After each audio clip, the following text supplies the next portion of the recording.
Hello and welcome. It is a beautiful 75-degree and sunny day here at Wilton Stadium Field. Tonight we've got the FCIAC Championships. We've got the Blue Wave facing the Staples Wreckers. Now I'm going to give you a little history lesson here. Darien 13-5 going into this matchup. They've had an up and down season.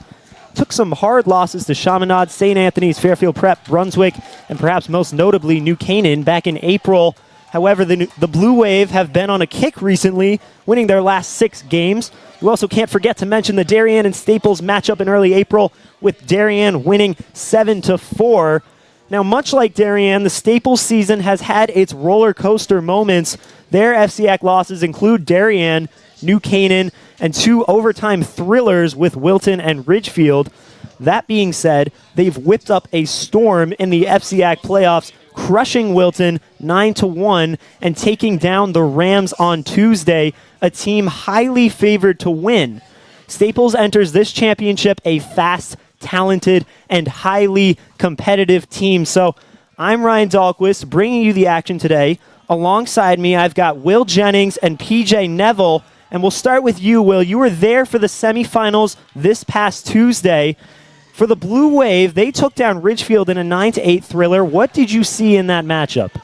Yeah, I thought Darien, they played a pretty sound game. I thought their clear was very good, and I thought on the other side of the midline, they were riding hard. They were getting a ton of turnovers. We saw that Brady Picorni breakaway around the world goal, and I think that's just the effort they need to come with today. I know they're playing Anastasi, who beat JT O'Neill on Tuesday pretty clean, so they're pulling the face off right now. I think that's going to be pretty important, Ryan. Exactly, and streaming down the field now is Darien. We did call them pulling the face off. Darien having trouble on the face-off X as of this year, and like you said, Will, Jay Anastasi, the Fogo for the Staples tonight, had a stellar showing against New Canaan, so Darien taking no chances, pulling that face-off, forcing the ground ball. Now they have it on offense.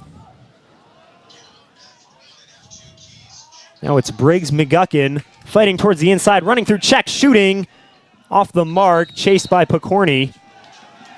But the refs will blow this one dead. It'll go in favor of the Wreckers. Not sure of the call on that one, but they will be forced to clear it.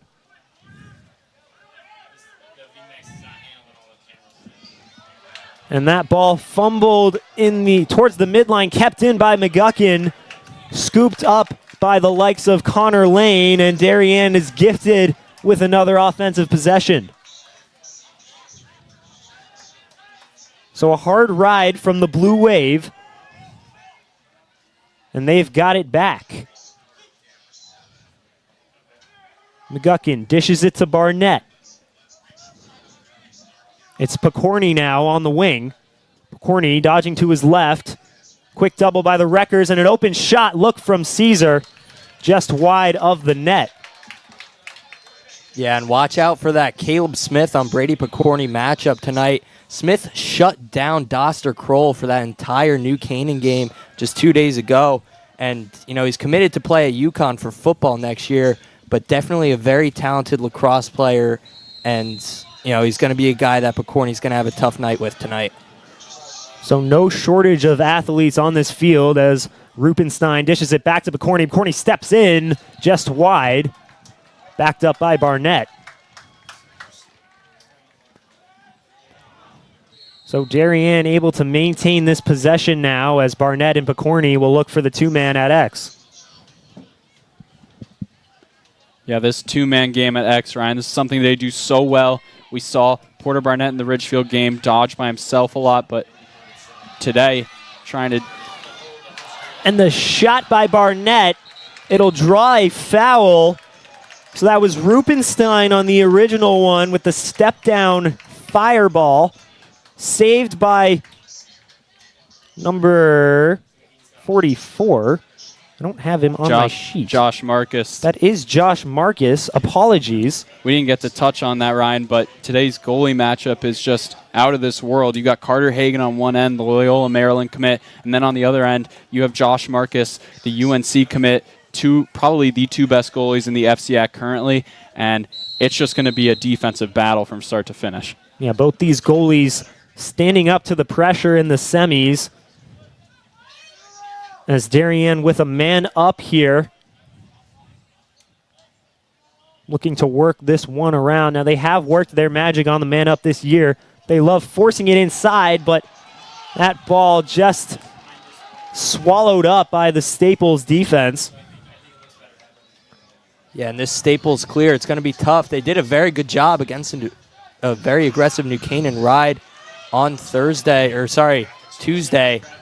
But, you know, we saw they're currently 1 for 2 on the night with this man down one. But that one earlier in the game gave Darien an unsettled possession because of an unforced error.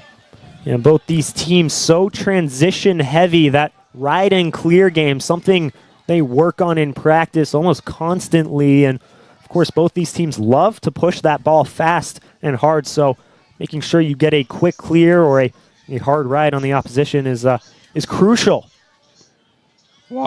Watch number 5 coming into the game now, Charlie Iannone. He had an absolute showing out against New Canaan. He had 2 goals. The senior going to RIT next year. Hasn't really been a factor this year, but watch out for number 5 because he's one of the best alley dodgers on this Staples team. And it's Charles Clark off the invert. He'll dish it up top to Schaefer. Schaefer to Udell. He's working against Mark McNamara. Adam Udell feeds up top. Shot saved by Hagan. And we've got a Staples player slow to get up, and a big hit delivered by Lancaster will draw the flag. It's a free possession here for the Wreckers. They look to push it, and another big hit, but it's a clean one by Bonner. The shot saved. Looking for possession now, or the Blue Wave, they have it. And one quick thing here. We apologize for the technical difficulties currently. We're going to update you with the score and graphics as soon as possible. Once again, we apologize. Having some technical difficulties up here, start of the game, so hopefully we can get that up soon, but looks like Staples is going to have another settled possession. So off the hit by Lancaster, Staples gets their first crack at a man up. Now, we haven't seen much of a Staples possession so far, but their man up squad is out there, and the fans are ready to hype them up.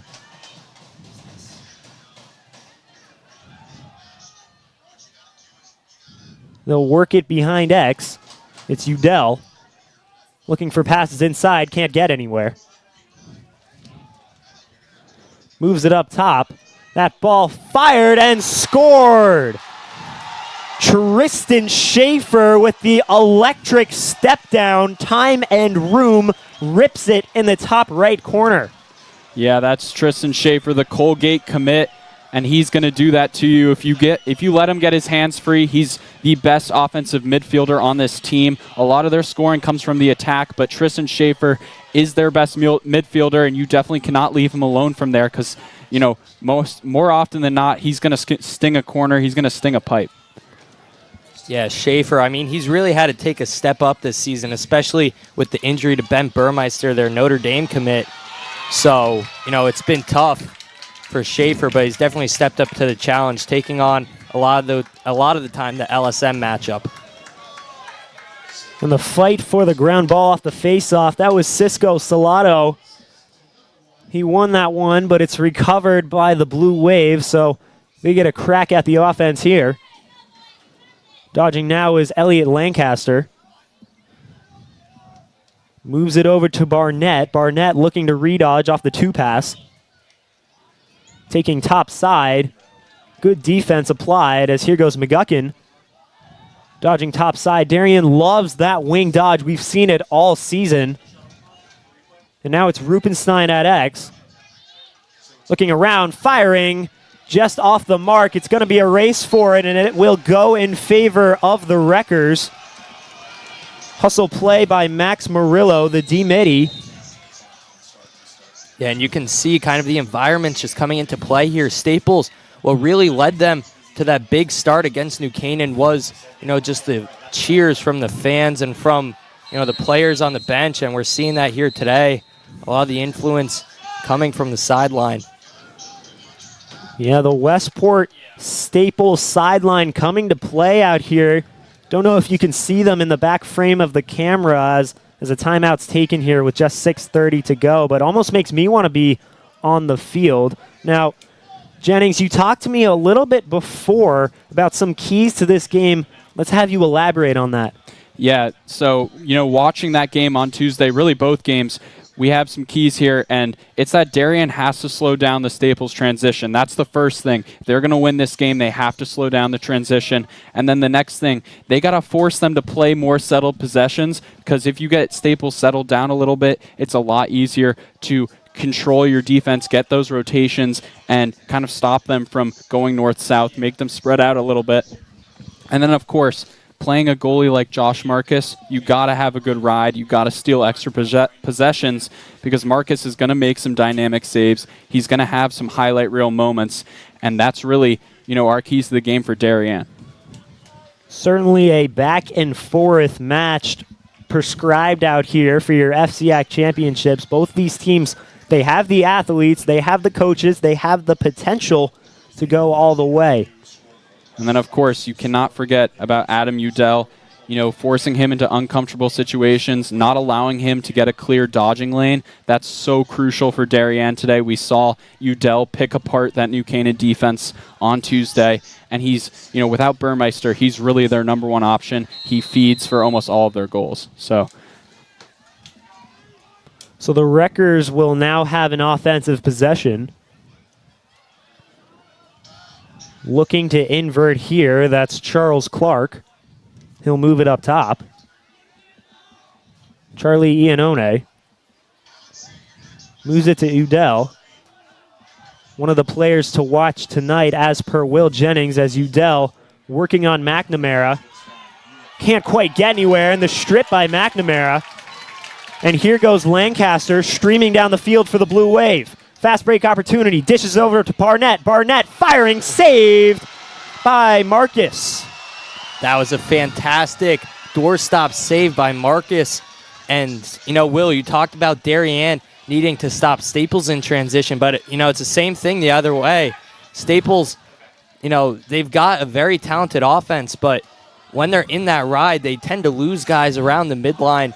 And Darien, one of the best teams in the nation in the transition game, you always see guys like Lancaster and McGuckin, two of the best two-way middies in the nation, always taking it coast to coast and starting fast break opportunities, as we saw there. So the Wreckers now with another possession off the save from Marcus. It's Clark on the invert. Dishes it up top, looking for the step down, flipping to his left. That was Nick Well. Now we've got Udell looking to dodge on McNamara. The two-man and the jump by Olvani, but now Udell's got the short stick matchup, and the Wreckers will readjust. It's Udell on Olvani looking to feed up top. He rolls, finds a partner in the middle, and just off the mark, the shot by Clark. Knocked wide by a defender, and it's a loose ball scooped up by the Wreckers. Off the reset now. They'll move that ball around the perimeter as here goes Udell. Looking to invert now. That's Justin Halke. Halke being cheered on by the Staples student section, coming in droves, as you can see on the other side of the field. Halke dodges, dishes back to Udell. Udell being guarded closely by Bonner. The pick, Bonner fights through it, and it's a moving pick. It will go in favor of the Blue Wave. They'll look to start the clear fast. As Lancaster drops it, but it's scooped up. No pressure there by Stephen Olvani. He'll dish it to Picorni, and the Blue Wave look to settle. So coming off two big Staples possessions, it's the Blue Waves' turn to try and answer. As here goes Picorni at X, dodging to his left. Dishes it back to Barnett. The two-man at X. Barnett off the pick. Feeds up top, just out of the stick of Caesar. It's an over and back call, and it will go in favor of the Wreckers. So a tough possession there from the Blue Wave.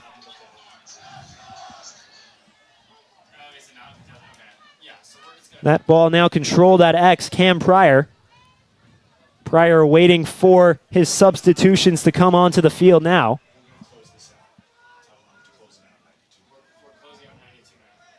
Staples settling this ball down, controlling a 1-0 lead now with just under 3 to go. Yeah, and something we didn't see in that New Canaan-Staples game. Staples really trying to invert a X right now, trying to take advantage of their matchups. We saw them put Stephen Olvani behind there with Udell. They just tried it again with Holke, so just a different look. They were trying to dodge from the wings last game. Today they're trying to attack from X. So off the failed pass by the Wreckers, it's an over and back call in favor of Darien. As McGuckin fights through the double team, dishes to Picorni. He'll look to go in front of the net, shooting, looks to be saved by Joshua Marcus. Yeah, Marcus carrying the Staples team on his back right now. He's got really 3 saves that, you know, if they were a goal, no one would really blame him. Very, very tough saves that he's making, trying to propel Staples to their first FCIAC championship in school history.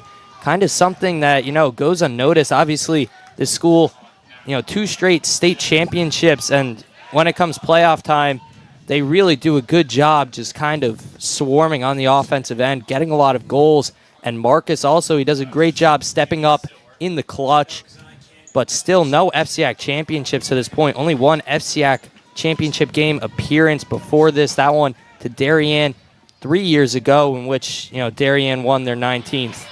And it's a strip by Bonner. It'll be a loose ball now towards the middle, and it'll go in favor of the Blue Wave. The ball's loose again, trying to get rid of it. Jake Hendrickson can't quite find it. It'll roll out of bounds and in favor of Staples. So some chaos created there in the lower half of the field.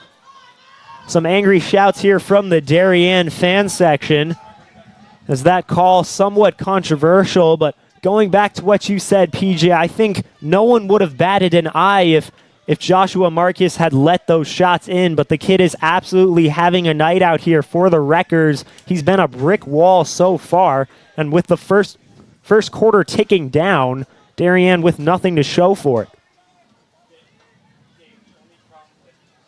So controlling up top now, Justin Halke. He'll look to dodge on McGuckin, drawing out this clock. He wants the Wreckers to have the last possession of this quarter. Yeah, we saw this against New Canaan too. They took it down to about the 10-second point from outside the box, and then Staples really started to make their moves. And here goes Halke, gets hung up, dishes it to his attack. 2 seconds to go, ball inside, and it'll go nowhere. So an interesting first quarter of play. So far it's 1-0 for the Wreckers, but it's been back and forth all day. Now, PJ, I'll ask you real quick. You were also at the semifinal game. Now, we talked a little bit about Darien. I want your view on Staples. Of course, they had their 11-5 win against the Rams. Quite a big game for them. Yeah, I mean, that game, it was really that hot start that got them going. That first quarter, they went out of the first quarter leading 7-0, then extended that to a 10-0 lead. Eventually, New Canaan cut it down, made it 11-5. But by that time, you know, it was really all Staples still. And they're just, you know, they needed that hot start to beat New Canaan. And, you know, obviously not too hot of a start tonight, but on the defensive end, they're really playing just as well as they did against New Canaan, limiting transition play, and Marcus obviously is stonewall. Certainly has been, and for those of you watching, you are watching a DAF Media broadcast, a joint venture between the Darien Foundation and the Darien Athletic Foundation. I'm very proud to be bringing you this broadcast. I'm Ryan Dahlquist, alongside me, Will Jennings and PJ Neville, bringing you the action today on this beautiful day from Wilton Stadium Field. as the players will take their spots, and we're getting ready to get into this second quarter of play. Now, just as we saw in the New Canaan game, you cannot let Jay Anastasi get hot, so it's going to be important to keep Mark McNamara out there at the face-off X. See if he can get another loose ground ball win, force some pressure against Jay Anastasi, and really force him to work for a GB here, because if he starts winning these clean, we know what happens. You know, they start to go on a tear. And that's a win there from Anastasi, despite the pole matchup on McNamara. The Wreckers still tasked with clearing it, but that ball flung on and caught by number 10, Caleb Smith.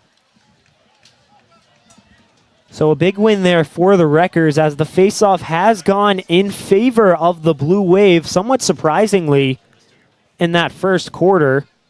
But Anastasi, showing what he's made of, wins it to himself. Looking to dodge now, Tristan Schaefer. He has the goal for the Wreckers. Now it's Udell.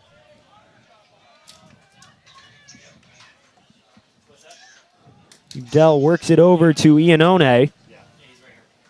Iannone back up top, working it around the perimeter. Udell dodges to his right, shoots and scores! Adam Udell, one of the players to watch tonight, and it's a celebration on the Wreckers sideline. Yeah, that was a great snipe by Udell. You saw him against Dylan Stevens in that New Canaan game. He just constantly kept getting top side, and that's where he really, does the dirty work. He's got a great, outside shot, whether it's sidearm or sometimes he likes to go with that overhand. He just gets a ton of velocity on it and stings it top shelf. Adam Udell with the traditional alley dodge snipe to the top left corner. Quick to point out here, when you play at this level, a guy like Udell doesn't need to be fully open to take that shot. He had pressure on defense, but he was able to get his hands free, which allowed him to rip that one and get one on the board here for the Wreckers. So it's 2-0 now in favor of Staples. Darien yet to have their names on the score sheet, with just about 10.5 to go in the second quarter. Elliot Lancaster now staring down, dodges to his left. It's a swim move, doesn't get anywhere with it. It's now Picorni on the 2-pass. Brady Picorni rolling around. Good defense, looks for Lancaster inside, scooped up by Caesar instead. And Darien maintaining that possession. It was a good look to Lancaster, just out of his stick. As here goes Picorni again, working his matchup. He's double teamed, rolls through, shoots and scores! Brady Picorni with a highlight reel play, but it's taken back.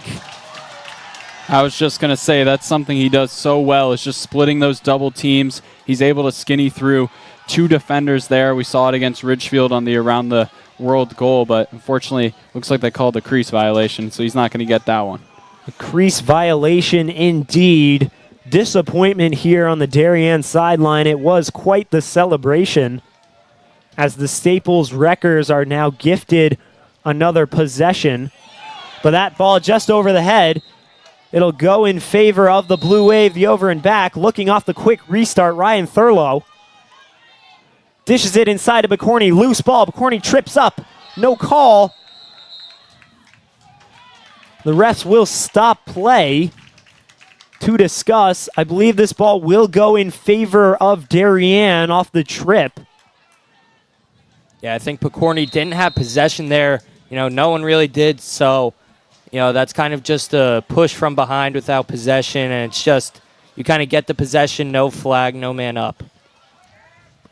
So Darien looking to start their play here with Barnett. Barnett signaling to his teammates. He wants the ISO. Good defense applied by the likes of Sam Petrosino. Now it's McGuckin's turn. He's dodging down the alley. Dishes it back to Barnett. Barnett wants it again. Top side, dishes it to Lancaster. Lancaster, Picorni behind the back, off the mark. And almost another highlight reel play there from Picorni. Backed up by Thurlow.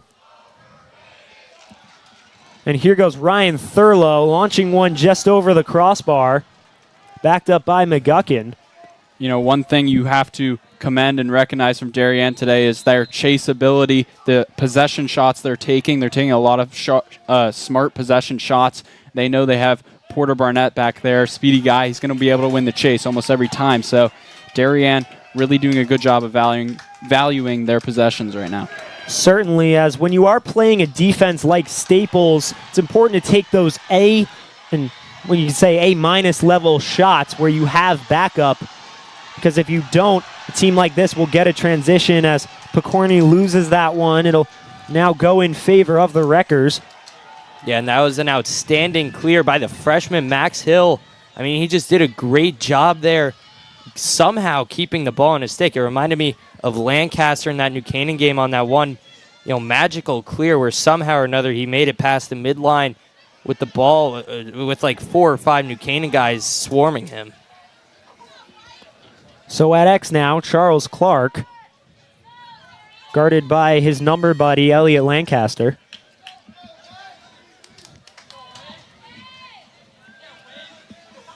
Westport looking to settle now. They still maintain that 2-0 lead with just around 7 to go in the half. As Clark looks to roll, defended well by Lancaster. Now it's Adam Udell's turn. He's got a goal on the night for Staples. At X, Hunter Palal dishes it up top. One more. And that ball checked out of his stick. Good work by Connor Lane, but it's recovered by the Wreckers. Breakaway goal by Tristan Schaefer.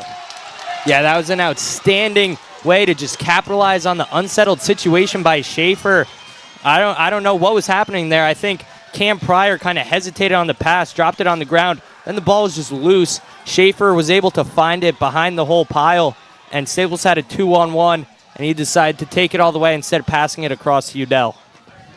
And those ground balls in front of the net are so dangerous. We see time and time again, they tend to leak out of the scrum, and then you have a guy like Schaefer able to just scoop it and dump it in the back of the net. So that's 2 on the night for Schaefer, 3 on the board for Staples, nothing yet for Darien. Off the face-off win now is Rupenstein. Darien seemingly having a positive impact here is the pulling of the face-off. We knew that would be an interesting strategy going into this one, but it seems to be paying off so far for the Blue Wave. Picorni dishes to X. It's Barnett now on the restart. And they'll call a ward on Barnett. And now a flag is thrown. The ref coming over to explain.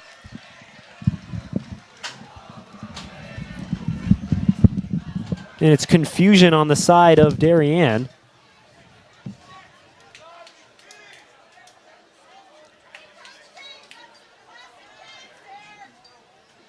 So the call will be on Barnett. I believe some words were exchanged. Yeah, I was going to say, it didn't look like he really, physically did anything. I think that, just kind of an unsportsmanlike, unforced penalty that you really, you don't want to see in a championship game like this, especially down 3-0.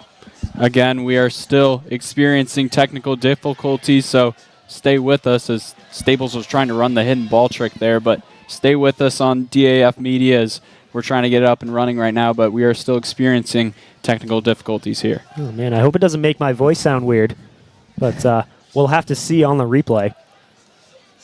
As Udell working it together, but it's even now. Briggs McGuckin streaking in, and it's 6-on-6.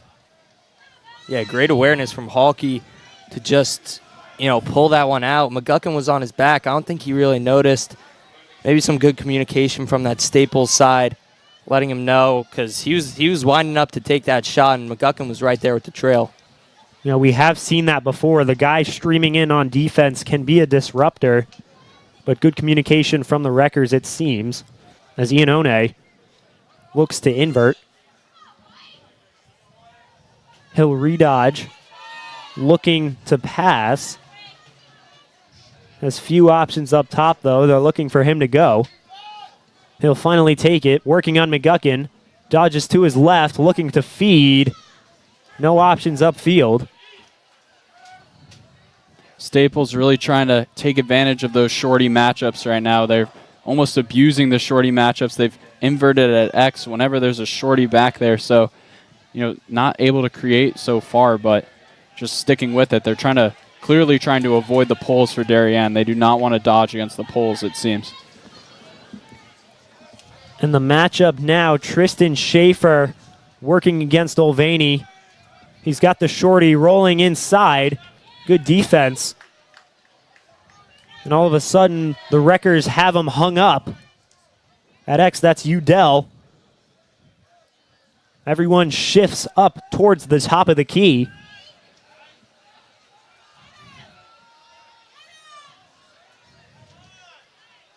Udell looking for options. Yeah, Mark McNamara doesn't want to go here, or else he gives Udell a wide lane going around the other side. And it's a good cut by Charles Clark. It'll go off the mark, a loose ball push called at X, and that ball will stay with the Wreckers. But that is what they were looking for on that hung-up opportunity. They had Clark streaming down the field wide open. As here goes Udell, stripped by McNamara. And that ball safely in the stick of Carter Hagan. Yeah, if you're Darien right now, very happy with the McNamara-Udell matchup. That's 2 strips now for McNamara.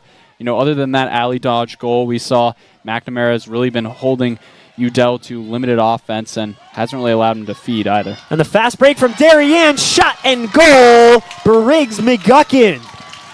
And that's just a great job doing what Darien does best. They're moving the ball quick in transition. It's one pass to Briggs McGuckin, and speed kills in this game, as we see there. He's just so far ahead of the ride for Staples and past the midline that he just finds a soft spot in the zone, able to free up his hands and, rip an overhand shot down the alley. It's pretty simple there for Darien. Just whip it right up and use your transition, which, has been working all year long, and they rely on it heavily. Yeah, that was a great look, especially that kind of overpass to Picorni. And, you thought he would just kind of settle it down. Then you see McGuckin catch his defender flat-footed and just streak down the middle of the field. Slide came just a little too late for Staples, and Darien was able to convert. So it's a face-off win for Salado. As a missed pass for the Wreckers, some miscommunication there on offense. And that ball stays with the Blue Wave, Carter Hagan. So Carter Hagan looking deep downfield. He's got Rupenstein. Rupenstein looking to settle. And a stoppage will be called here. Timeout for the Blue Wave with 2:40 to go. Looking to put a play in. Now it's been an exciting second quarter. We've had some pretty sweet goals out there, and Darien is on the board, so, good for them. We're going to take a quick break here at DAF Media. We will be right back. Don't go anywhere.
For those of you watching, you're watching a DAF Media broadcast, a joint venture between the Darien Foundation and the Darien Athletic Foundation. Now, let me take a brief second here just to apologize for any technical difficulties you may be dealing with. Stay with us here. Hopefully it doesn't make my voice sound weird. I already said that. If it does, you can mute it.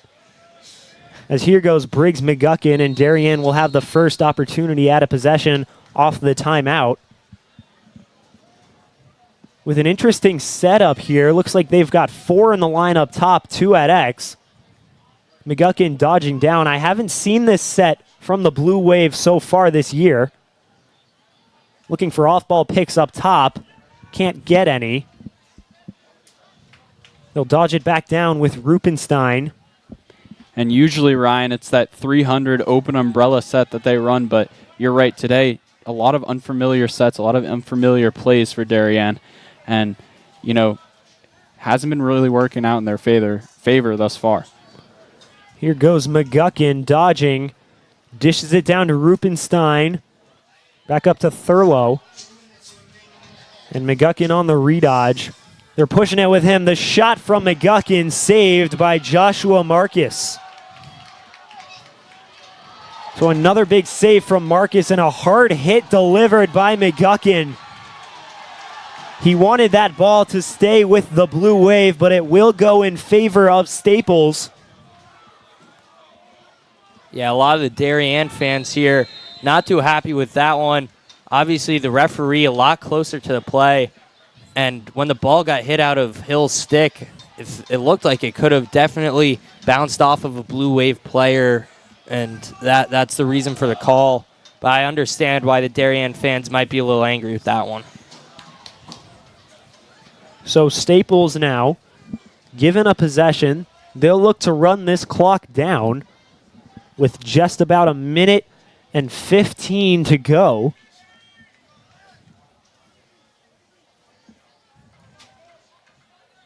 So no timeout called here by the Wreckers. Seems like they know what to do in this situation as controlling at X, Justin Halke. Lancaster looking to apply some pressure. Halke with 48 to go, just jogging around. And Darien's been very sound today on these, two-way midfielder matchups. Their shorties have played great defense. They've been able to switch a lot and, guard some of the best players on Staples. So, if Darien, you got to be happy with the on-ball action. Most of the goals for Staples have come off the ball with, picking down for players and that sort of thing, cutting towards the goal. And the dangerous pass there from Staples recovered by Iannone. With 18 seconds to go, the Wreckers will take a timeout, looking to institute some sort of play. So we're going to take a quick break here at DAF. Don't go anywhere. We've got an exciting first half of play that's just wrapping up.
And we're back here at Wilton Stadium Field. It's a Staples possession with 18 seconds to go in the half, coming off the timeout. So Iannone dishes it back to Udell. Udell looking for his teammate Clark. Clark up top, pass bobbled but scooped back up by Halke. Halke trips up, looks to fire it inside, but they can't make anything of it. So that will be your first half of play, and it's been an interesting one. Guys, I'm going to throw it to you now. What did you see out there? Yeah, I mean, first and foremost, I thought Darien was, pretty good on the ball, like I just mentioned. I thought that their shorties, as they usually do, they played tough. They denied top side and didn't really allow a lot of dodging lanes. And then, Darien really, kind of shooting themselves in the foot a little bit with a couple undisciplined penalties. They allowed a couple man-ups, which gave free possessions to Staples. But, Darien is totally, in this game. It's just, working on stretching out the field, maybe, throwing some skip passes, getting Josh Marcus moving side to side, because as we've seen, those doorstep shots, he eats those up for days. So you kind of got to get him moving, get some step down shots, maybe start shooting from outside, because, around the crease area, he's an absolute beast, and he's, pretty hard to contain. Yeah, I think really, the story of this game has been Josh Marcus, like you said. If they didn't have him, I mean, this could be a 5-1 Darien lead. Obviously, the Staples game plan on offense, it really hasn't been too great. They're trying to dodge Udell off the wing. I think that's not really the move. I think you've got to take the Darien short sticks to X and then find a cutter cutting, like we saw with that Udell possession when he held the guy up at X and then just found Clark on the cut. Clark wasn't able to finish it off of a great save from Hagan, but that's the looks that you got to look for if you're Staples. Well, folks, thank you all for joining us. I've been Ryan Dahlquist. Alongside me, Will Jennings, PJ Neville. We're going to take a quick break here at halftime, but don't go anywhere. We'll be back for an exciting second half of play in this FCIAC Championship.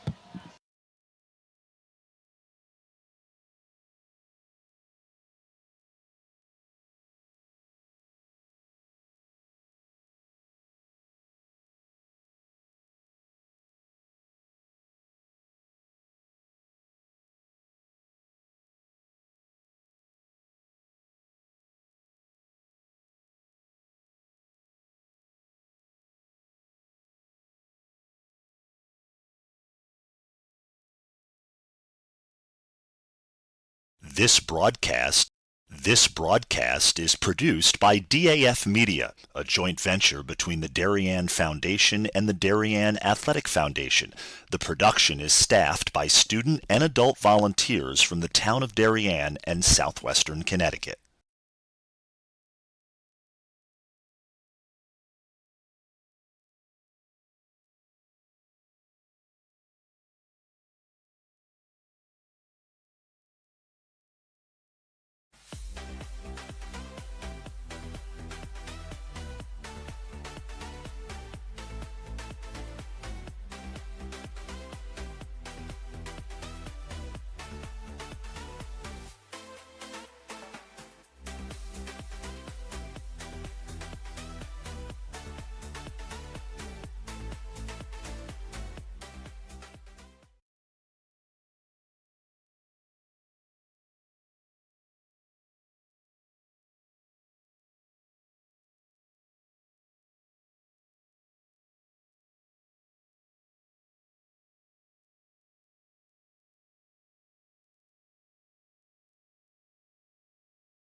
This broadcast is produced by DAF Media, a joint venture between the Darien Foundation and the Darien Athletic Foundation. The production is staffed by student and adult volunteers from the town of Darien and southwestern Connecticut.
And we're back here at DAF Media.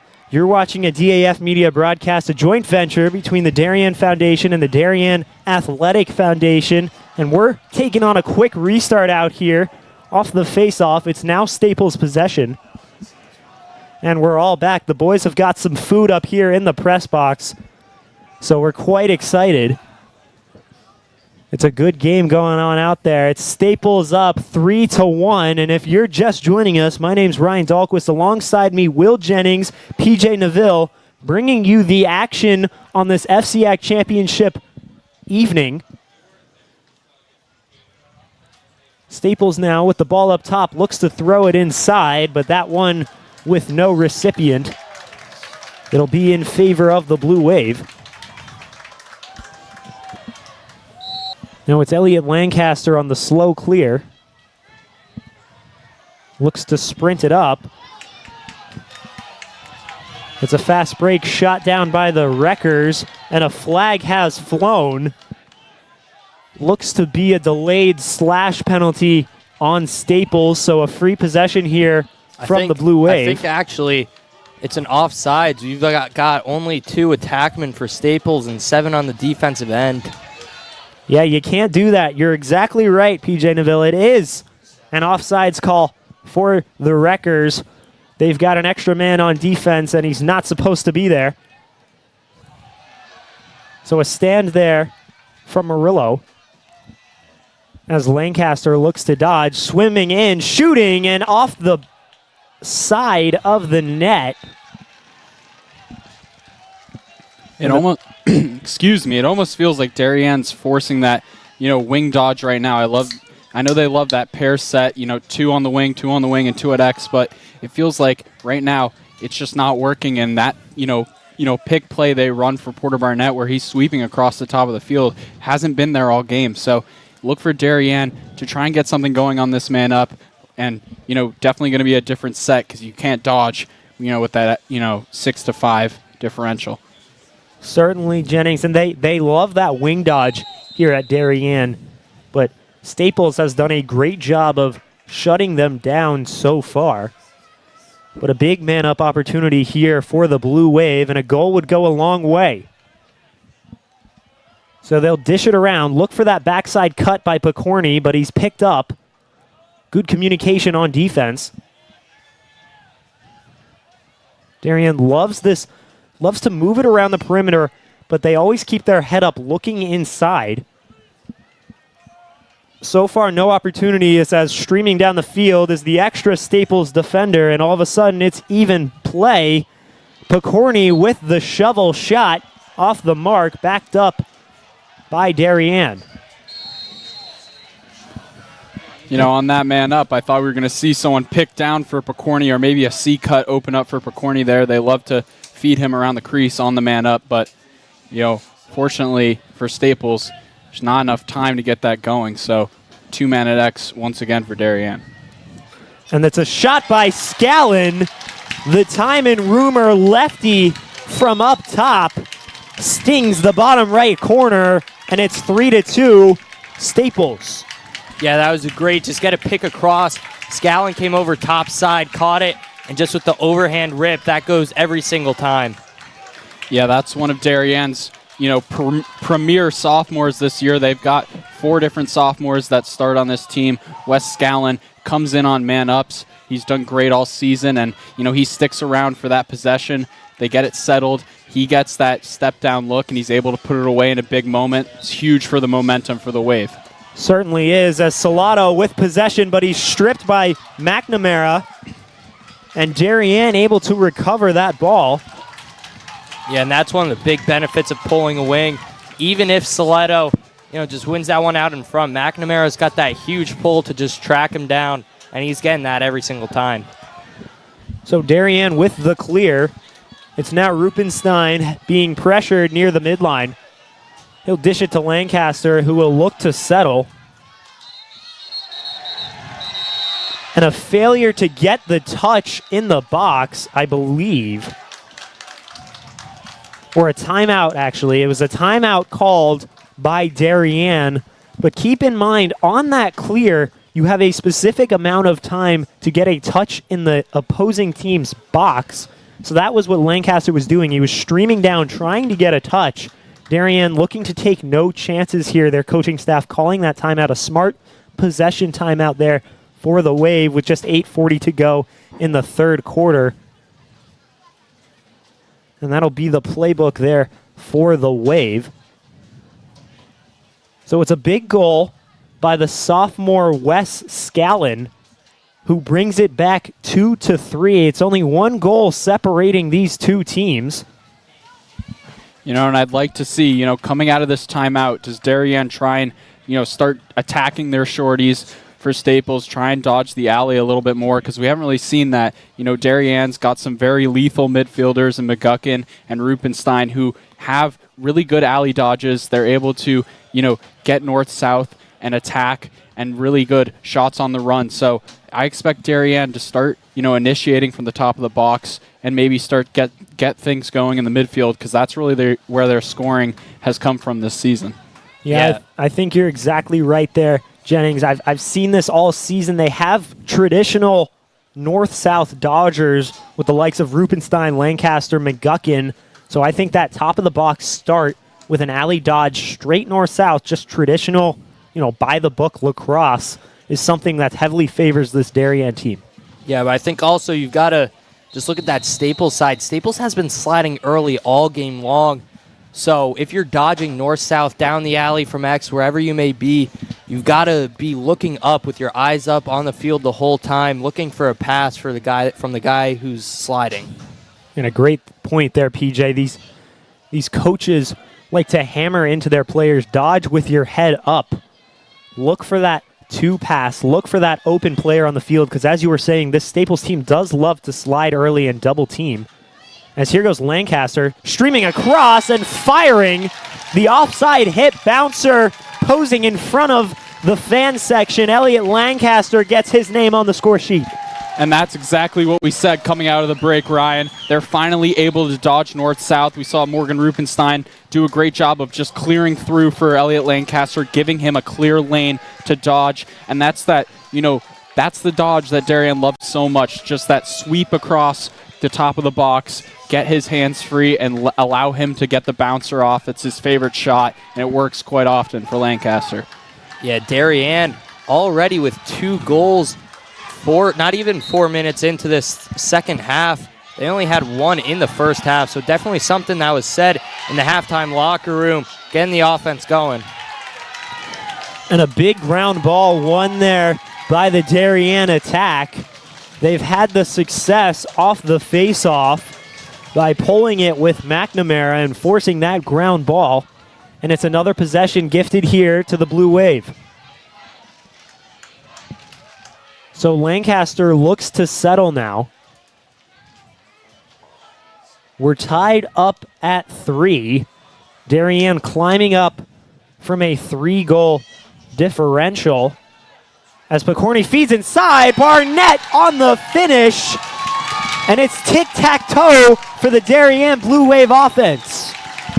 And that's just huge. Coming out, down 3-1 to start this half. The Wave have put up 3 quick ones to get this second half started, and it all starts at X with Brady Picorni. He's got his head up, he's ready to feed, and he doesn't even have to dodge because Porter Barnett has already cut down to the crease level. He's got his stick up, and he just quick sticks it into the back of the net. Just like you said, tic-tac-toe, Ryan. No need for any extra dodges there.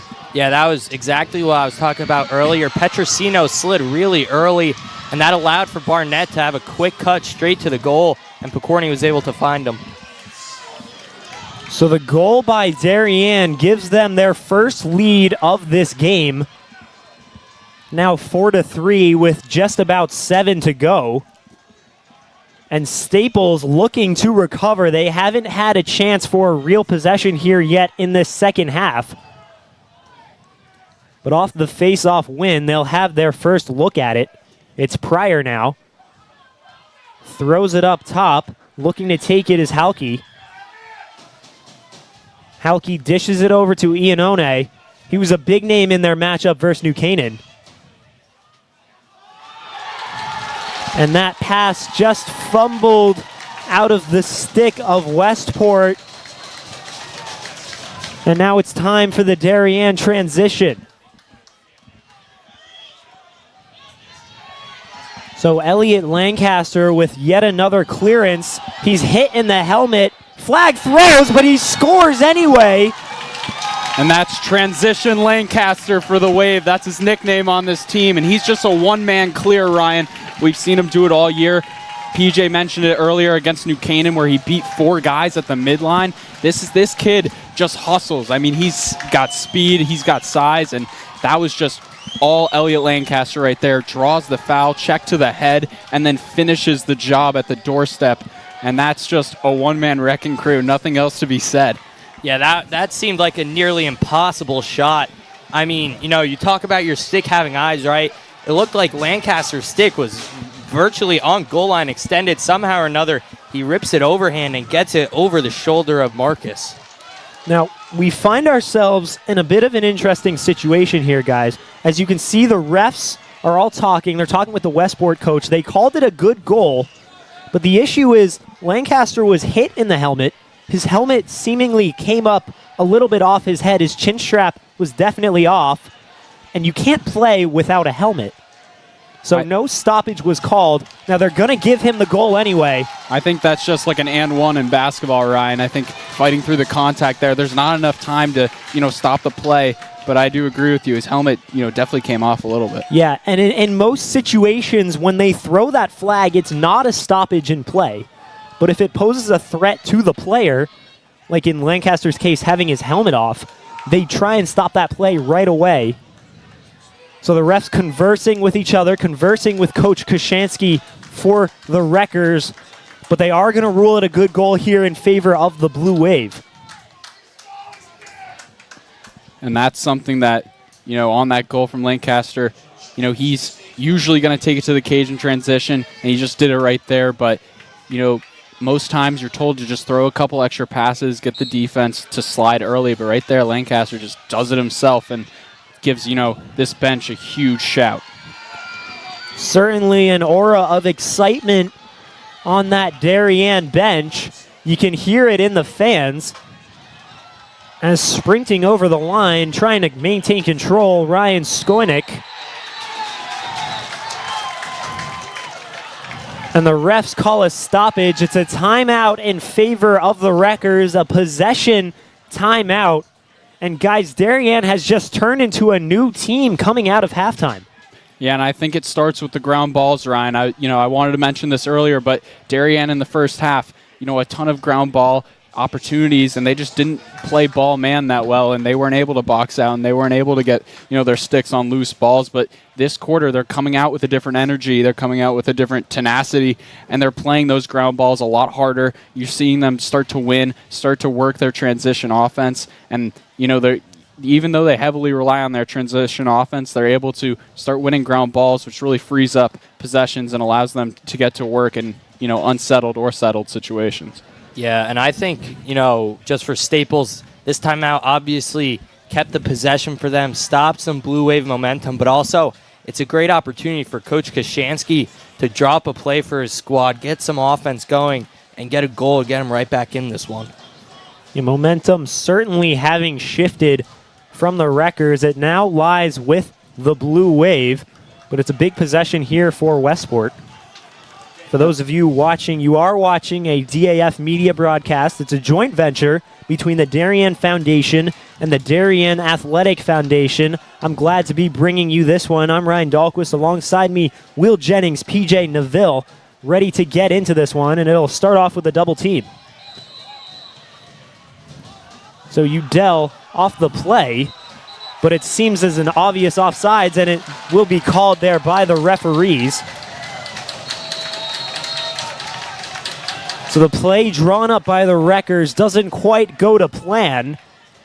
It's a clear there by the Blue Wave, and that possession squandered.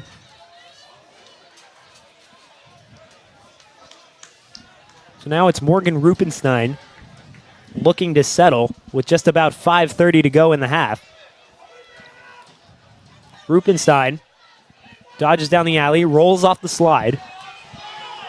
There's a change of matchups now. It's Picorni. He's working it top Darien side. fans screaming for an offsides.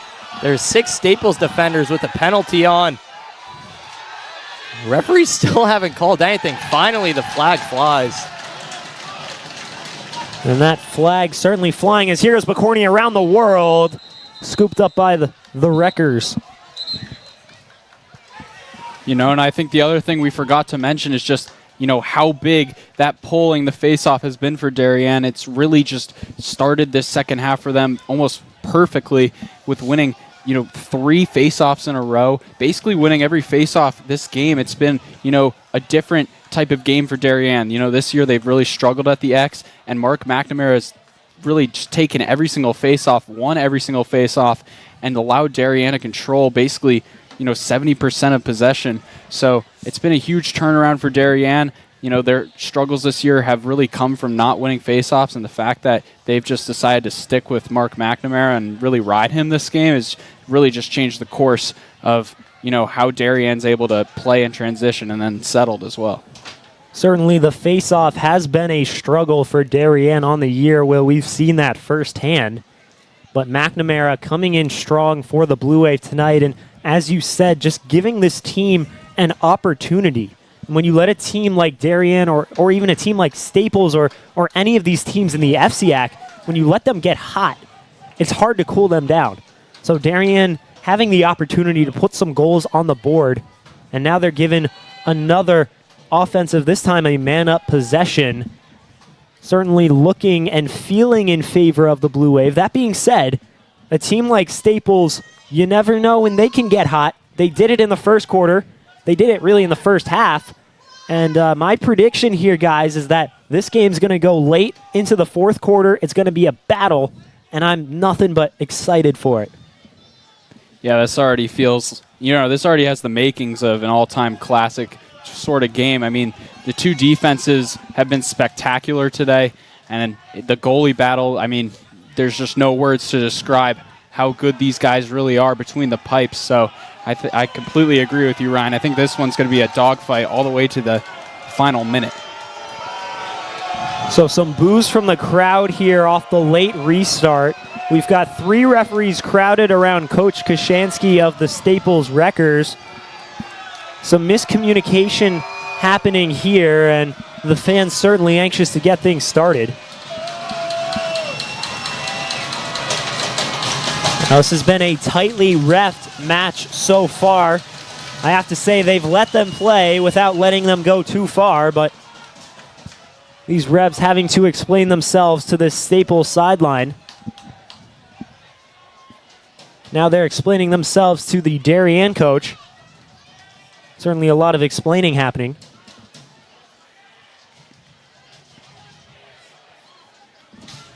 So Picorni has the ball on the wing.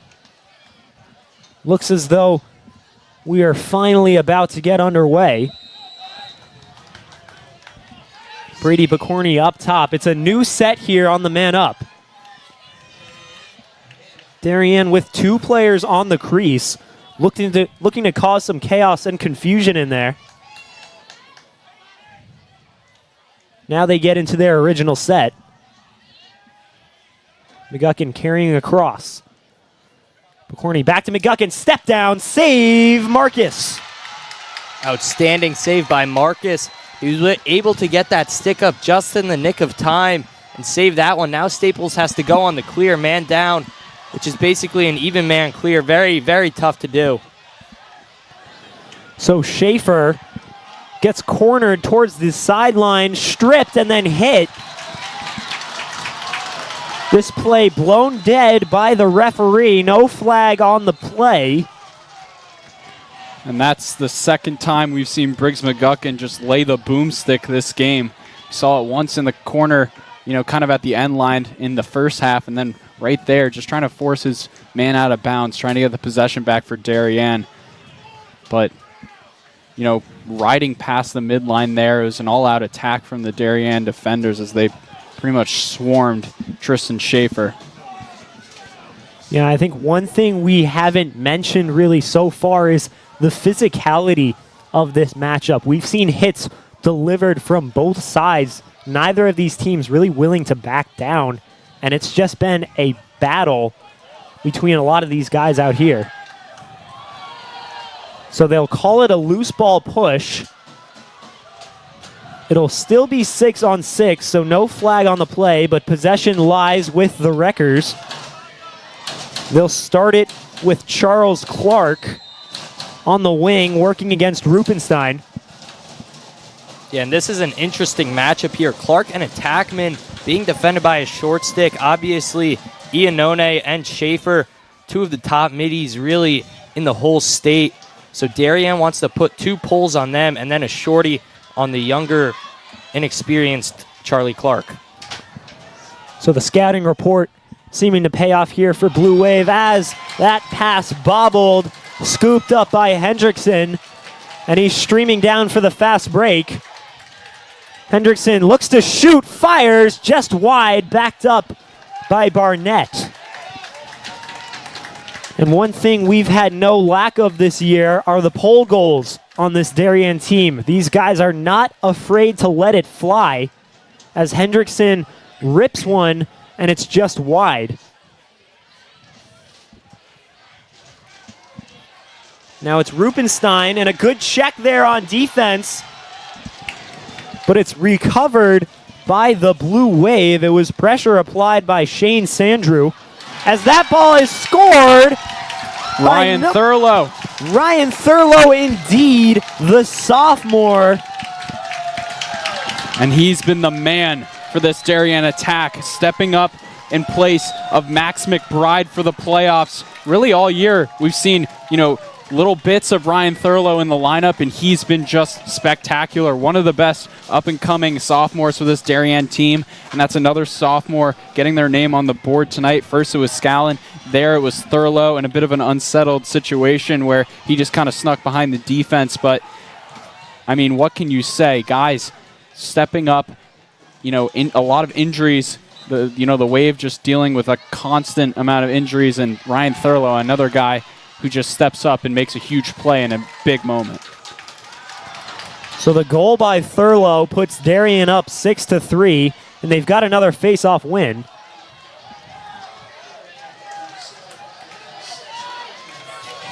Barnett now settling on the wing as both teams get their personnel in.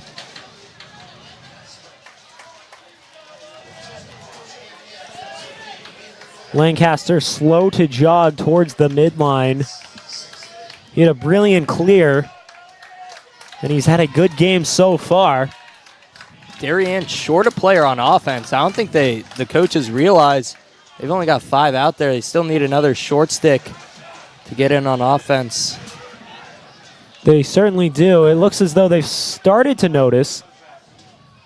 As taking the field now for the Wave, that's Connor McNamara. The junior gets his first time on the field. And although we don't see him a lot, it's very hard to stop him on the alley dodge. He's a massive kid, 6'8". So very hard to really disrupt his hands when he's going north-south. Here goes Pokorny. Dishes it to Barnett. Barnett dodges to his left. Looks to feed. No options up top. He'll go on the redodge. And he's picked up. Caesar dishes it back to Porter. Porter has the short stick matchup there versus Murillo.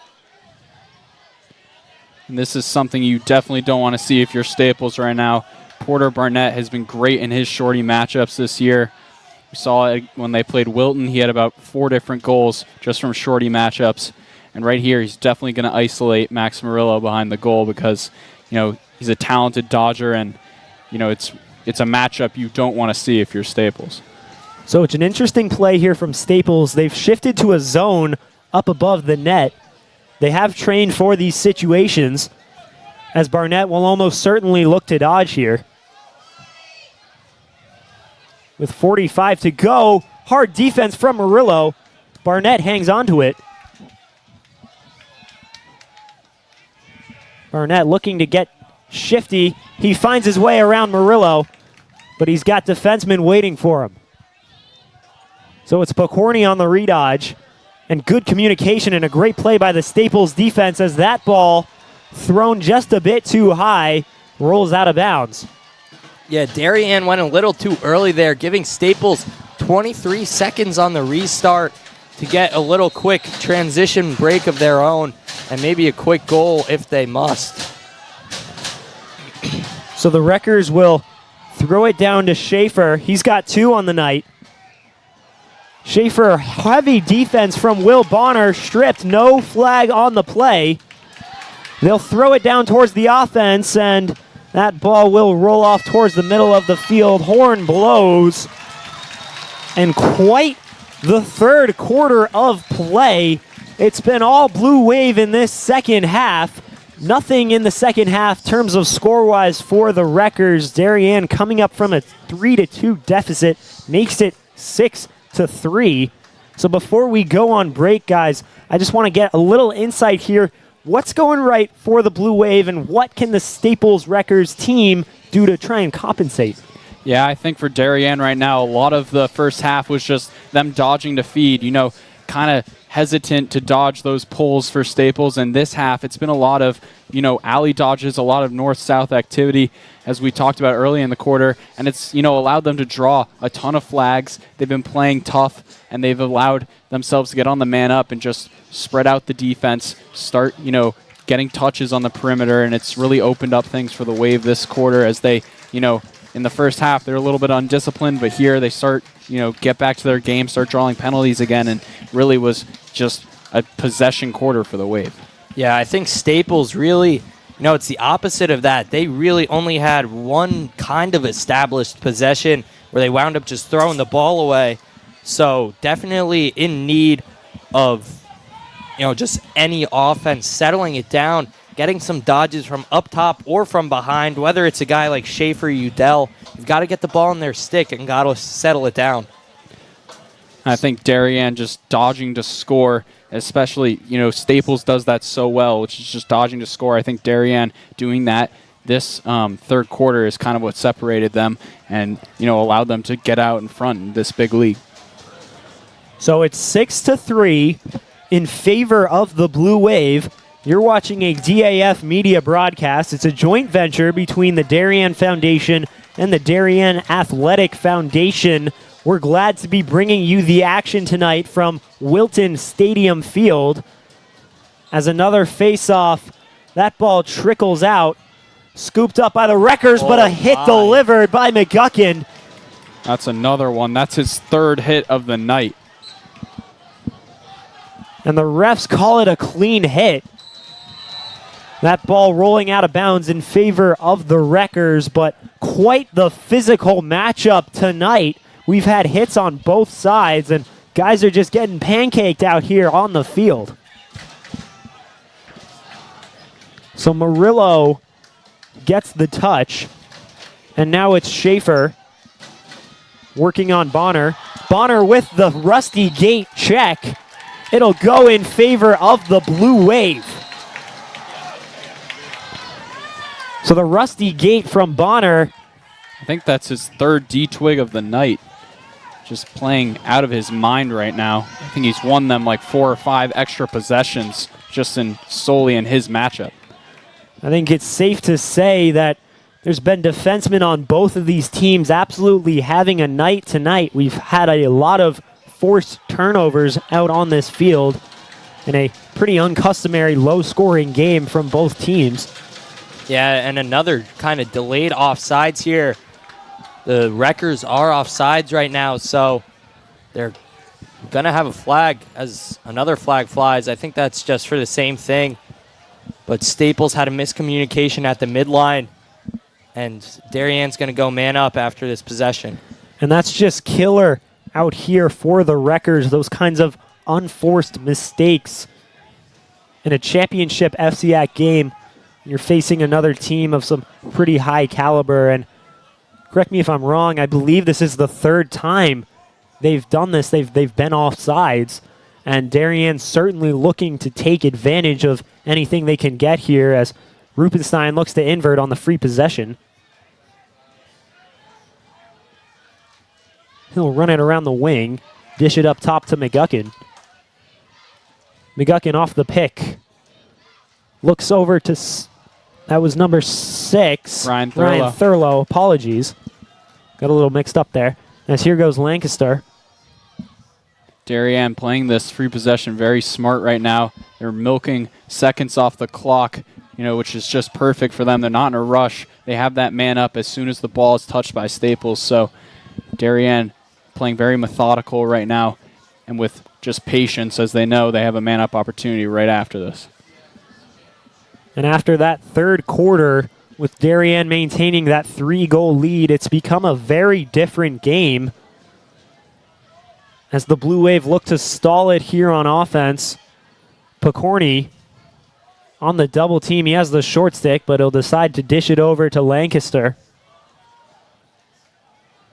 He'll bring it back to Picorni, and Picorni will get the double team. It's the switch up on the Wreckers defense. As Brady dodges to his left, dishes it down to Rupenstein. Morgan Rupenstein over to Barnett. Barnett and Thurlow at X. Now it's Thurlow on the short stick. Thurlow with 1 goal on the night. He'll face the double team, looking to milk as much clock as possible. They're trying to trap him down there. So pressure applied here by the Wreckers as Darien looks to stall even more time off this clock. That ball bouncing out of the stick. And a loose ball possession there by the Wreckers means that Darien will go on man up. So with 8 minutes to go here in the game, up by 3, Darien has the opportunity to increase their lead. Yeah, and that's really been the problem this half for Staples, is just, giving Darien too many man-ups, and it's allowed Darien to really control possession and just slow everything down. We saw them just milk off, a minute or 2 from the clock right there alone, waiting for that man-up. So Darien, 4 or 5 man-ups this half. It's really just made it a lot easier for them to contain the ball on offense, keep possession, and not allow that dangerous Staples attack to get their, foot in the door. So Darien will restart now. They have the man-up possession. It's Barnett and Caesar working it back and forth at X. Up to Rupenstein. Hard defense. And Caesar looks towards the middle. Intercepted by Murillo. Air traffic control by the Staples Wreckers, and he's streaming down the sideline. Max Murillo, egged on by the cheers of his teammates in the student section. He'll draw a penalty, and things seemingly starting to turn around here for Staples. As he's jammed, that's Udell, loses the ball. Great slide there from Stephen Olvaney, just coming in off the sub game. He's able to disrupt Udell's hands there. Udell looked like he had that roll back to his left for a shot. It was definitely a big moment for him to get his name on the board, and Stephen Olvaney just streams in the D-midi and disrupts the play. Stephen Olvaney, the man behind enemy lines, uses his element of surprise, and it's a big play here for Darien, but now we face a 5-on-5. Not a 5-on-5. Yeah, Staples is going to be man up here, and this is critical if they want to get a goal and some momentum going. So somewhere in that chaos, the Staples penalty did run out, as that ball is picked by Jake Hendrickson. A heads-up play there by the Darien senior, as that ball is bobbled. Given to Olvaney, and the wrap check by Staples. Looking to move that one down. It's Tristan Schaefer now. Dishes it to Udell. Smart move by Schaefer to settle that one down. And the shot by Udell. And we all knew it was coming. Adam Udell finally gets the ball on his stick. What a great ride there from Schaefer. He steals the ball from Mulvaney, and we all know where the ball's going. It's going to Adam Udell. He's on the wing, and he finally gets that rollback off. We saw the first time he tried to roll back. Stephen Mulvaney disrupts it, but that time there's no slide. The slide comes extremely late, and Adam Udell is just left alone on an island out there and goes low to low. Yeah, that was a fantastic job, especially on that ride. I think that was Udell who dislodged that ball, and then eventually, Schaefer picked it up and settled it down. Smart move, and then Udell knew he had to go fast because the penalty was about to die off. So he just kind of turned around, a little wraparound shot almost, and got that one to go. So it's a fight off the ground ball, and Staples scoring their first goal of the second half with about 6:30 in the fourth quarter. And some energy has been revitalized onto this Westport team. Yeah, and this is where the playing environment comes into play, right? This is, under the lights, the fans are cheering, the sidelines, right? This is where all the energy, everything you've saved up this whole season, it comes into play. So trailing by 2, and a flag has flown. I think it was too many men for Staples, and they threw the flag, but that's not a flag, that's just a change of possession. I think you're exactly right there, PJ. It's a change of possession, and Darien will look for the quick restart with Lancaster. He'll swim move, and it's a disappointing penalty for the Wreckers. So with 5:30 to go, trailing by 2, Staples turns it over on a technicality. Not something you want to see here from this Westport team. As Darien now with a possession, shooting was Lancaster, but it was checked out of his stick. It'll be a fight for the sideline, and it'll stay with Darien.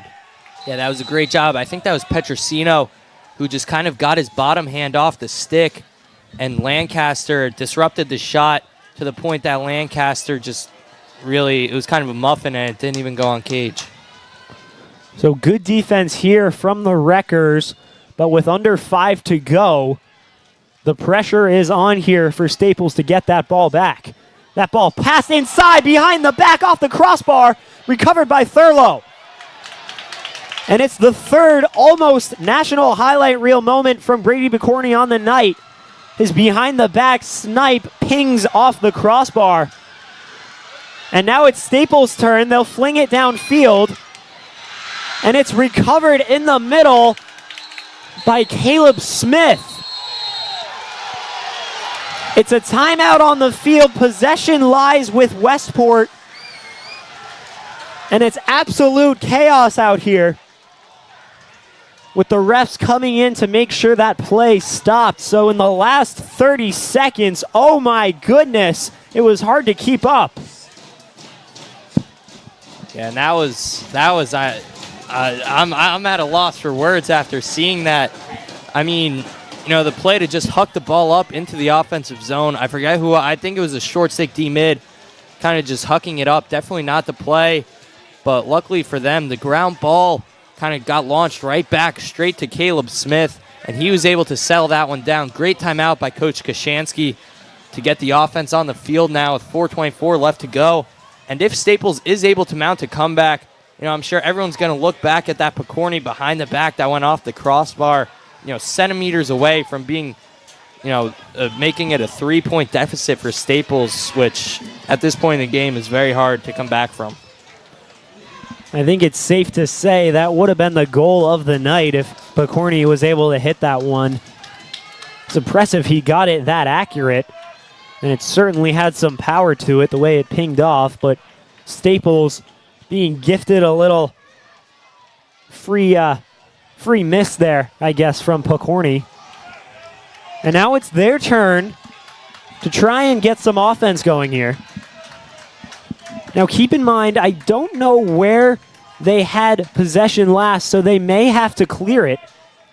I think indeed they will, so Cam Pryor will start with the ball in his own defensive half, and Darien will have the opportunity to ride. So Barnett and Picorni shifting over. Yeah, and Staples with only 2 pulls on the field here. So if they are unable to clear this ball and Darien wins it back on the ride, this could be critical. And they'll get it over half line with Cam Pryor. Staples shifting their personnel onto the field. With 4 minutes to go, this could be one of the most crucial possessions of the night. It's Adam Udell now working on McNamara. He'll roll and settle it, looking for the redodge. Udell dishing, knocked down by McNamara, but recovered. That was Jake Hendrickson with a good stick there. You are correct. That was Jake Hendrickson off the switch. So now it's Udell on Hendrickson, and he'll score! And Ryan, I was just about to say, that's not the switch Darien wanted. Jake Hendrickson is a great defender, but Mark McNamara and Adam Udell, you know, that matchup has been won by Darien this game, only limiting Udell to, I think, 1 or 2 goals, but right there, 2 goals. But right there, it's clear that Udell gets the switch. He gets the matchup he wants. He's not really tried to dodge on McNamara too much tonight, but he sees Hendrickson in front of him, and he just eats that matchup up as he gets to the outside and able to get his hands free pretty easily, winning top side right there. Yeah, you talk about it. That's Udell. I talked about it earlier, the top side battle. He's always, so quick. He's got such a quick first step to get top side and just beat his defender. He does it right there. So this ball scooped up by McNamara and shot, saved by Marcus. But you saw Udell's eyes light up right there as he finally got a switch. I don't think they've switched on him all game, but he knew that matchup was going to be one for the taking. And you got to give credit to Hendrickson. He was there, but Udell able to shoot through the stick of Jake Hendrickson and ping it in the top left against Carter Hagan. Not an easy thing to do, but certainly an important thing here for the Wreckers, who trail by 1 with just 3 minutes to go. So it's under the lights. The stands are absolutely full, and they're rocking. Staples with an important possession here, potentially the most important one of the game. And here's Adam Udell. He trips up, but catches himself, and now he's being guarded by the short stick. Udell shoots and scores! Again, just not the matchup Darien wanted. They got to keep Mark McNamara on Udell, and right there, Mark McNamara just slips, and Elliot Lancaster has to switch on to Udell as his matchup, and that's just something that Darien cannot afford. They cannot afford Udell to dodge against a shorty, or really, anyone else than Mark McNamara, to be quite frank with you, because he's going to take that matchup every single day. You don't really see Udell dodge a lot unless it's a favorable matchup, and right there, it's a favorable matchup, and he scores. Yeah, Udell, you talk about it. That was offhand, and just the confidence in himself to take that shot and, make it. That was a rip from way outside with his offhand. A lot of people wouldn't even take that shot because they're unconfident with it. But Udell, his confidence is unmatched, and now you've got to look back to that Picorni miss, and what could have been a goal. Now it's tied in the closing minutes, of the FCIAC championship game. Some critical points in this game that could change it either way. So Staples now with a possession. It's a stadium environment here. The stands are packed at Wilton High School. And Udell, with 4 goals on the night, carries it up top, dishes it out, shot off the mark. The shot by Justin Halke flies just over the net, but he's backed up by Charles Clark. So Clark on the invert. Yeah, it looked like Bonner was trying to almost lock off Udell. Wasn't able to get there in time, and now he's got to look from up top if he wants to take it. So now it's Udell. He's working against Bonner. And I think this move by the Darien defense is smart, just to lock off Udell with Will Bonner. I think it's a different look, but I think that it's something that, if they shadow him correctly, Udell's not going to be able to pick or switch and get any of those matchups we just saw. So controlling up top now, Justin Halke being guarded by Elliot Lancaster. There is nothing but noise out here. It feels like I'm at Penn State Stadium with just a minute to go in the FCIAC Championship. We're tied at 6. And guys, I hate to say I told you so, but both of these teams having their hot streaks, I said before, this game is going to go late, and it's going to be tight. With teams of this caliber, you never know who's going to be hot at any point. And Ryan, I'm going to be completely honest with you. I think this is the most electric lacrosse game I've ever been to in my entire life. This place is just jumping right now, especially that Staples student section. They've been going all half. Yeah, one thing to note, Mark McNamara not on the field for the Blue Wave. They've got Rowan Levine on there at LSM, so, definitely an important matchup to look out for. Just the sophomore as well. And the shot by Udell saved by Hagen, and now it's the quick restart for the Blue Wave. Fast break opportunity. Bonner streaming down the field. Dishes it over to Thurlow. Thurlow to Barnett. Barnett shot saved by Marcus. With 2 seconds to go, thrown down the field, and we're going to overtime. That was a fantastic turn of events there. Hagen with the initial save, then Bonner with the 4-on-3 break, and it looked like the Blue Wave might have just turned that straight into a game-winning possession fast break there. And then an even better save by Marcus on the doorstep. My, oh my. And it's overtime in the FCIAC Championship game.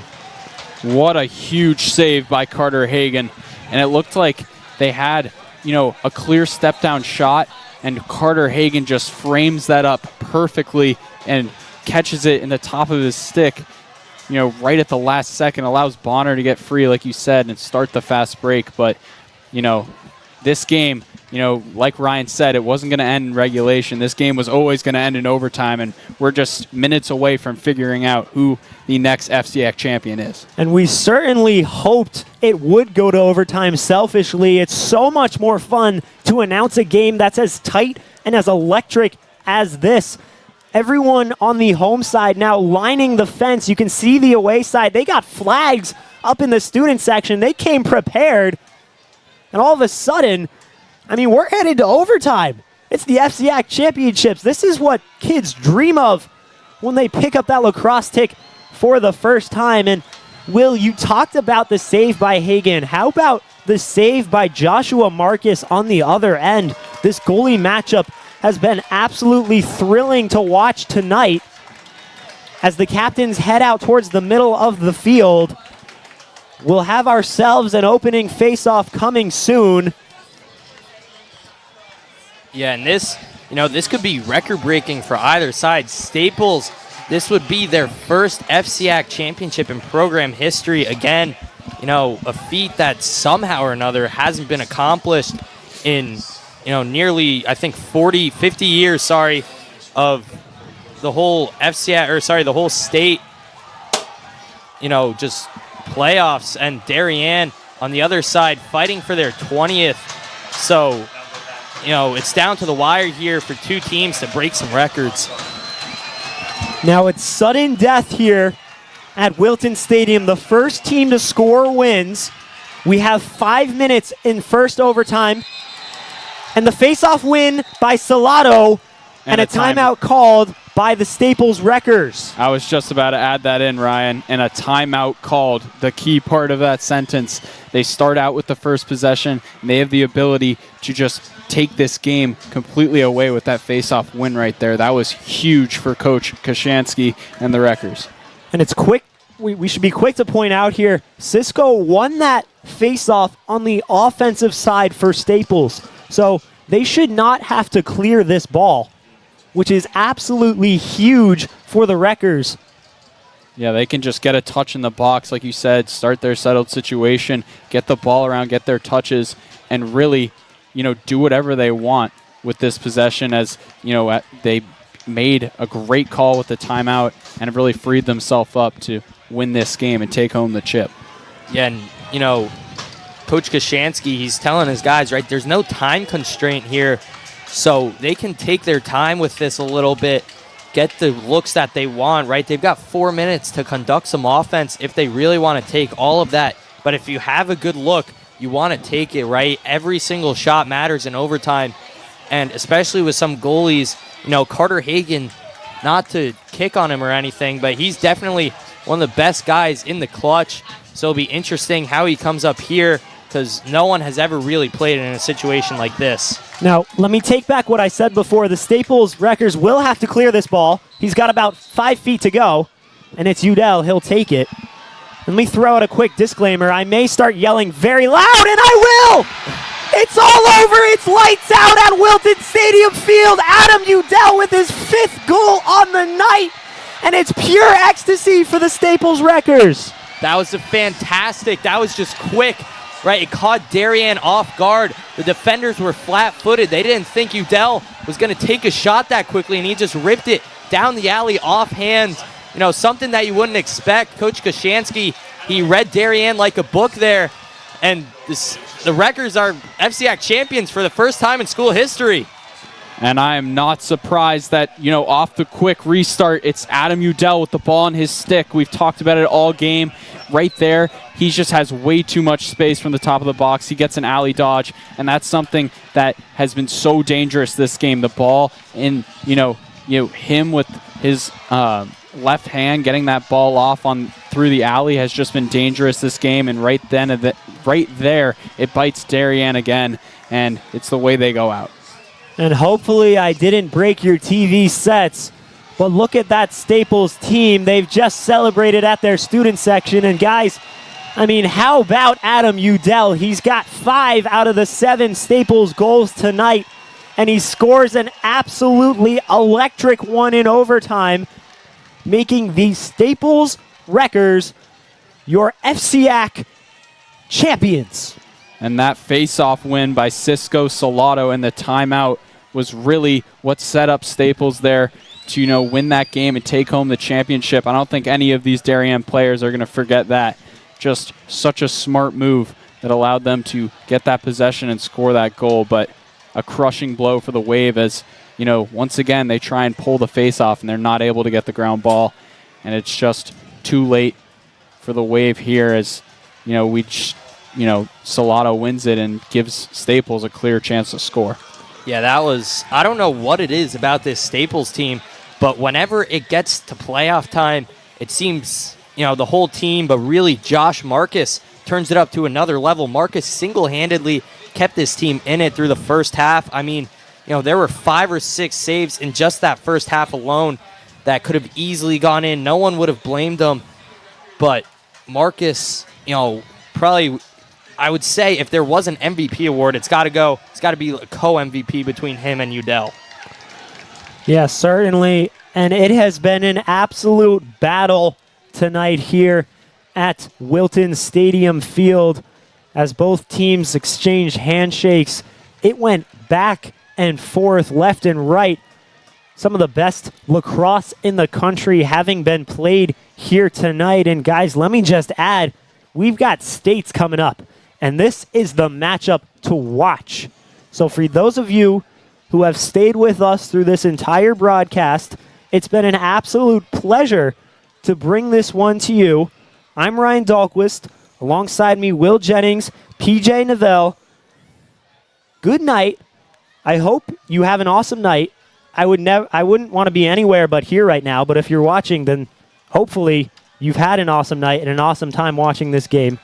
We're going to sign off now. You're watching a DAF Media broadcast, a joint venture between the Darien Foundation and the Darien Athletic Foundation.